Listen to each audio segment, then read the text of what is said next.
തിരുവനന്തപുരം നഗരസഭയിൽ കോൺഗ്രസിൻ്റെ സുവർണ കാലഘട്ടമാണ് വരാൻ പോകുന്നത്.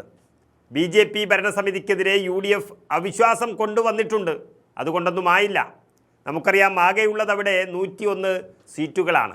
അതിൽ 2 സ്വതന്ത്രന്മാർ കഴിഞ്ഞാൽ 50 സീറ്റ് BJPക്കും 29 സീറ്റുകൾ LDFനും 20 സീറ്റ് UDFനുമാണുള്ളത്. എന്നാൽ BJPയുടെ ഒരു കൗൺസിലർ സുഗുണൻ ഗുണ്ടാ ലിസ്റ്റിൽപ്പെട്ട് അകത്ത് കിടക്കുന്നത് കൊണ്ട് BJPയും 49ആയി, UDFും LDFും ചേർന്നാലും 49ആയി. മാത്രമല്ല, നിലവിൽ സത്യപ്രതിജ്ഞ ചെയ്യാൻ അറിഞ്ഞുകൂടാത്ത 20 BJP കൗൺസിലർമാർ ഒരാഴ്ച വരെ അയോഗ്യരുമാണ്.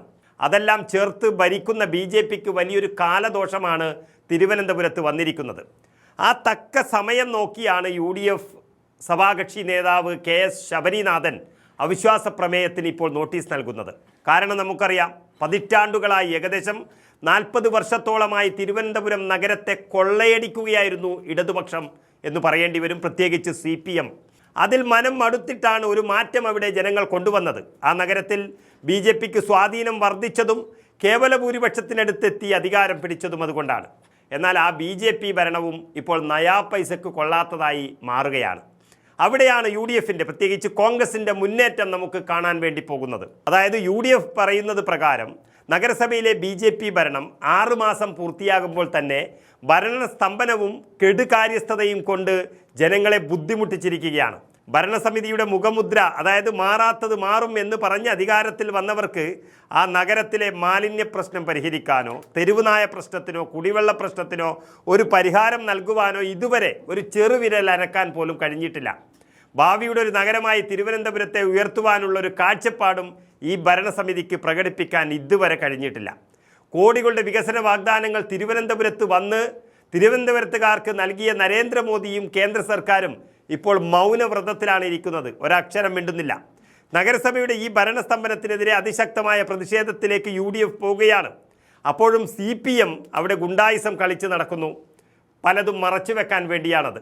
നഗരസഭാ ഭരണസമിതിക്കെതിരെ അവിശ്വാസ പ്രമേയം കൊണ്ടുവരണമെന്ന് UDF പാർലമെന്ററി പാർട്ടി യോഗം തീരുമാനിച്ചു കഴിഞ്ഞു. ഇതിൻ്റെ തുടർ നടപടികൾ ജൂൺ 29-ാം തീയതി തീരുമാനിക്കുകയാണ്. അതായത് UDF ഇവിടെ നടത്തിയിരിക്കുന്നത് കിടിലൻ നീക്കമാണ്. അവർ കൊണ്ടുവരുന്ന അവിശ്വാസ പ്രമേയത്തിന് പിന്തുണ നൽകാൻ CPMന് കഴിയുമോ എന്നുള്ളതാണ് എല്ലാവരും ഉറ്റുനോക്കുന്നത്. അങ്ങനെ കഴിയുമായിരുന്നെങ്കിൽ ആദ്യം CPM കൊണ്ടുവന്നേനെ അവിശ്വാസ പ്രമേയം. അങ്ങനെ പിന്തുണ കൊടുത്ത് അത് വിജയിപ്പിക്കണമെങ്കിൽ ഒരു സ്വതന്ത്രൻ്റെ പിന്തുണ കൂടി വേണം. നമുക്കറിയാം, പാറ്റൂർ രാധാകൃഷ്ണൻ എന്ന കൗൺസിലറാണ് തിരുവനന്തപുരം നഗരസഭ ആര് ഭരിക്കണമെന്ന് തീരുമാനിക്കുന്നത് തന്നെ. അദ്ദേഹം പഴയൊരു ഇടതുപക്ഷ അനുഭാവിയാണ്, മാധ്യമ പ്രവർത്തകനാണ്. പക്ഷേ ഇന്ന് അദ്ദേഹം BJP ഭരണത്തിന് പിന്തുണ നൽകുന്നു എന്ന് മാത്രമല്ല, അതുവഴി അദ്ദേഹത്തിൻ്റെ വാർഡിന് ആവശ്യമായ പദ്ധതികളെല്ലാം വാങ്ങിച്ചെടുക്കുകയാണ്.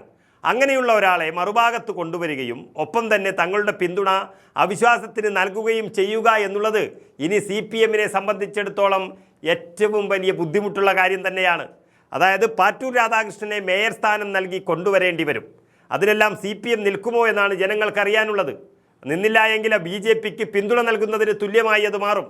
അവിടെ CPM പാലിക്കുന്ന മൗനമാണ് കേരളം ഇപ്പോൾ സംശയിക്കുന്നത്. അപ്പോഴാണ് യഥാർത്ഥ BJP CPM ഡീൽ ജനങ്ങൾ മനസ്സിലാക്കാൻ പോകുന്നത്.